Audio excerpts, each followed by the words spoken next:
Filhos meus, bom dia, boa tarde, boa noite. Estamos aqui para mais uma aulinha e hoje nós vamos falar sobre a Primeira Grande Guerra Mundial, também conhecida como Grande Guerra. A primeira coisa que eu vou falar para vocês é que a Primeira Guerra Mundial não foi uma guerra mundial. Na verdade, ela foi uma guerra europeia.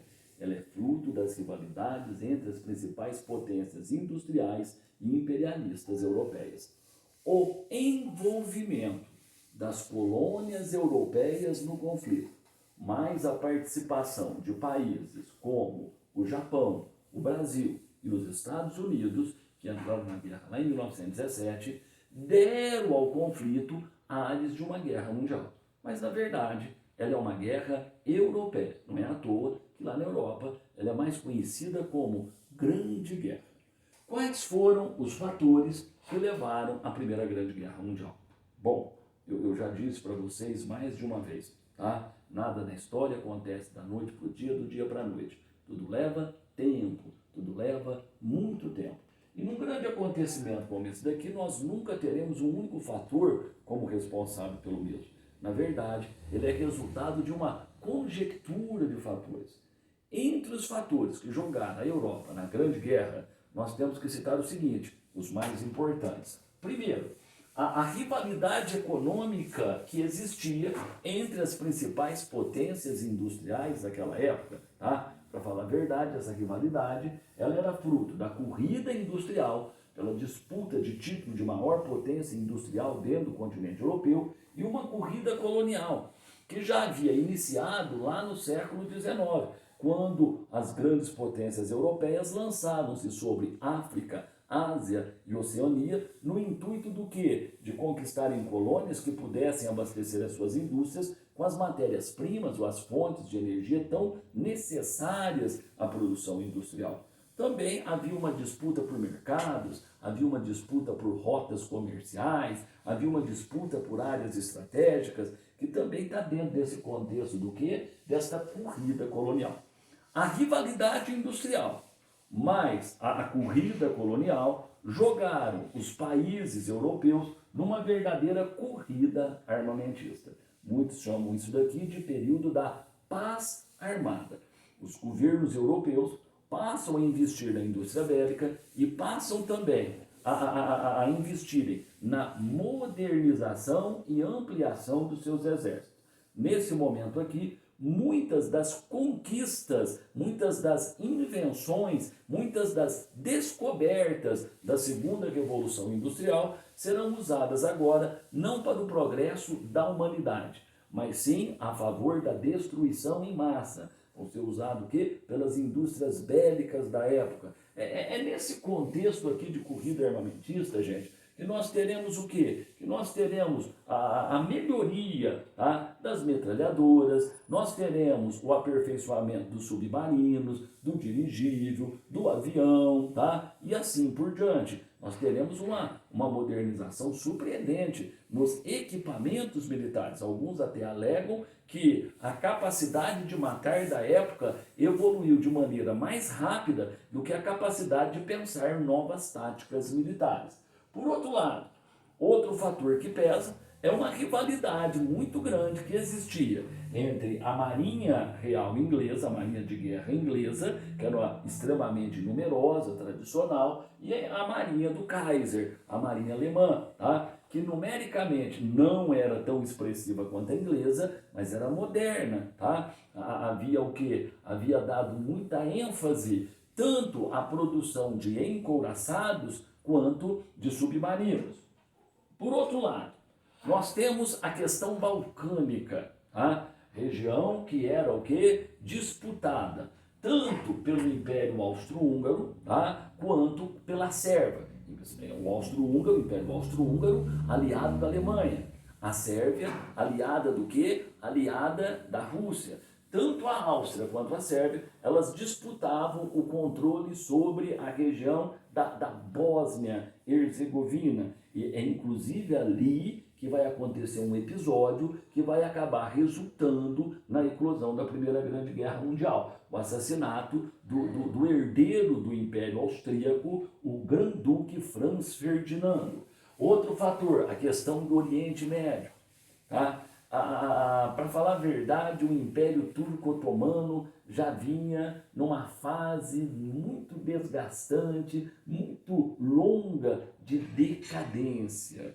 Naquele momento, ingleses, franceses tentavam se apoderar de alguns territórios que outrora estavam sob o controle deste império, o Império Turco-Otomano. A Inglaterra, em especial, tinha muito interesse nos territórios do Oriente Médio. Tá? Então havia uma disputa entre esse Império Turco-Otomano, já numa fase de decadência, aliado da Alemanha, a Inglaterra e a França, por territórios ali no Oriente Médio. A questão do Marrocos, que era disputado entre a Alemanha e a França, aliada da Inglaterra, e havia os sentimentos nacionalistas exaltados.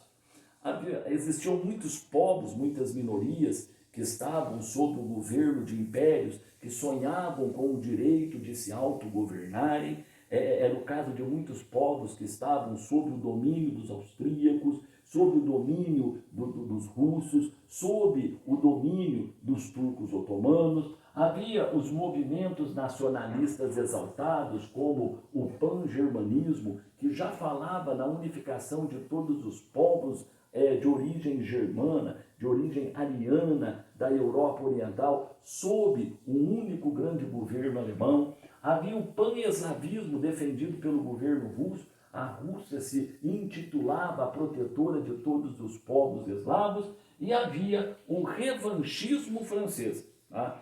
Em 1870-71, a França, vergonhosamente, perdeu a Guerra Franco-Prussiana, que durou 4 semanas. O exército alemão ocupou Paris. A França foi obrigada a pagar uma indenização de guerra altíssima aos alemães e ainda foi obrigada a entregar à Alemanha, agora unificada, a região de Alsácia-Lorena, na fronteira entre França e Alemanha, região do Reno ali, riquíssima em ferro e carvão. Desde o final do século XIX, havia surgido ali na França um sentimento nacionalista vingativo, rancoroso, que exigia a recuperação da região de Alsácia-Lorena. Acreditava que a França tinha a obrigação de declarar guerra à Alemanha, lavar a honra do exército francês e recuperar aquela região tão vital para a economia francesa. Nesse contexto de rivalidades, acabaram surgindo 2 grandes blocos militares. Quais foram eles? A Tríplice Entente e a Tríplice Aliança. A Tríplice Entente, originalmente, ela era composta por Inglaterra, França e Império Russo. A Tríplice Aliança, originalmente, ela era composta pela Alemanha, Império Austro-Húngaro e Itália. Assim que iniciou a Primeira Grande Guerra Mundial, esses blocos passaram por reconfigurações. Como assim, Morse? Aderiram à Entente, Portugal, Bélgica, Grécia, Sérvia, Estados Unidos, Japão, Romênia e o Brasil. O Brasil era grande parceiro econômico da Inglaterra e da França, acabou arrastado para o conflito por esses parceiros econômicos, em especial a Inglaterra. A Itália, que originalmente fazia parte da Tríplice Aliança, acabou mudando de lado. E em 1915 declarou guerra aos alemães.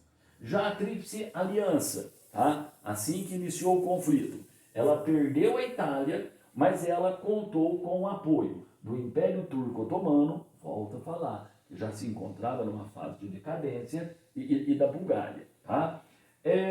O estopim do conflito. Aqui aparece um mapa que mostra mais ou menos os países, que participaram do conflito aqui, Mas, voltando ali, rapidamente, o estopim do conflito. A verdade é que, na aurora do século XX, havia um clima de rivalidades dentro do continente europeu, que qualquer incidente diplomático, qualquer episódio acabaria resultando na eclosão da guerra. A guerra parecia praticamente inevitável. Mas acabou servindo de estopim para o conflito o assassinato do Grão-Duque Franz Ferdinando, sobrinho do imperador austríaco Francisco José. Ele foi assassinado no dia 28 de junho de 1914, quando visitava Sarajevo, capital da Bósnia, território que ele pretendia anexar ao império do seu tio e que ele, no futuro, ocuparia o cargo de imperador. O atentado que tirou a vida do Franz Ferdinando, ele foi promovido por um grupo anarco-terrorista, o Mão Negra, que contava com o apoio de alguns membros do governo sérvio, tá? Acusando a Sérvia de ter colaborado com o grupo que tirou a vida do Franz Ferdinando, o governo austríaco declarou guerra à pequena Sérvia. Tá? A Rússia, aliada da Sérvia, protetora da Sérvia, tá? Acabou declarando guerra à Áustria. A Alemanha, tá? Aliada da Áustria, declarou simultaneamente guerra à Rússia e à França. A Inglaterra, no primeiro momento, tentou manter uma neutralidade, mas para invadir o território francês, o exército alemão invadiu a Bélgica, que era um país neutro. Pelo fato dos alemães não terem respeitado a neutralidade belga, o governo inglês também entrou no conflito. Para falar a verdade, aquele episódio, se tivesse acontecido em outro contexto, senão aquele de tantas rivalidades, talvez não tivesse tido tamanha repercussão. Acabou colocando em prática, em movimentação, vamos assim dizer, os blocos de alianças militares. E jogou a Europa num conflito que duraria 4 longos anos. 4 longos e desgastantes anos. Daqui a pouco a gente fala nesse conflito mais especificamente. Beijo e abraço para vocês.